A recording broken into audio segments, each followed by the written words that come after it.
प्रणाम मिथिला। आइ हम नर्क निवारण चतुर्दशी के महत्व और जानकारी लऽ कऽ उपस्थित छी। आशा करै छी अहाँ सबके लेल यूजफुल हैत। तऽ चलू सबगोटा सुनै जाउ। नरक निवारण चतुर्दशी ई व्रत माघ महीना के कृष्ण पक्ष के चतुर्दशी तिथि के होइत अछि। अगर तिथि के हेर फेर हुए के कारण अमावस्या युक्त व्रत करी, लेकिन त्रयोदशी युक्त व्रत नहीं करक चाहिए। जखन तिथि के हेर फेर के कारण व्रत के लोप हुए लागल तखन त्रयोदशी युक्त व्रत कयल जाय छै।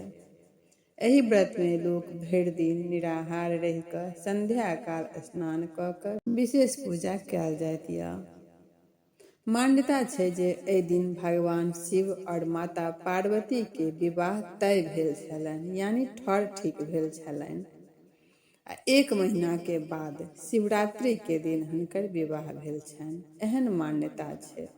और इहो मान्यता छै जे जाने अनजाने में जे कोनो पाप अपराध भऽ जाइ छै ओ ई नरक निवारण चतुर्दशी व्रत केलासँ सब पाप कटित भऽ जाइ छै।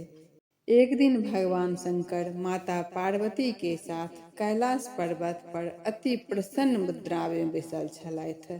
तऽ माता पार्वती पूछलखिन जे हे प्रभु, आइ अहाँ एतेक प्रसन्नचित्त छी, तकर की कारण अछि? तखन महादेव कहलखिन जे देख रहल छी जे मृत्यु भवन में लोक सब हमर तरह तरह के साधना, पूजा पाठ, तंत्र मंत्र पूजा कऽ के हमरा प्रसन्न करे चाहैया।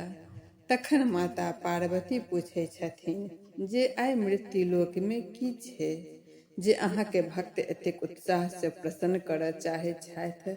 तखन महादेव कहे छथिन जे आइ नरक निवारण चतुर्दशी छै। आइ के दिन जे भक्त हमर भक्ति सहित पूजा अर्चना, धूप दीप और मंत्रोपचार के साथ पूजा करैए, तकरा पर हम प्रसन्न भऽ कऽ ओकर सब पाप अपराध के क्षमा कऽ दै छियै।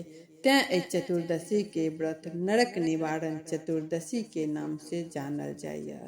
एहि साल नरक निवारण चतुर्दशी व्रत 17 जनवरी शनिवार के मनायल जायत। तऽ इएह छल हमर जानकारी। फेर मिलै छी अगला नया वीडियो में। ताबत तक जय मिथिला, जय मैथिली।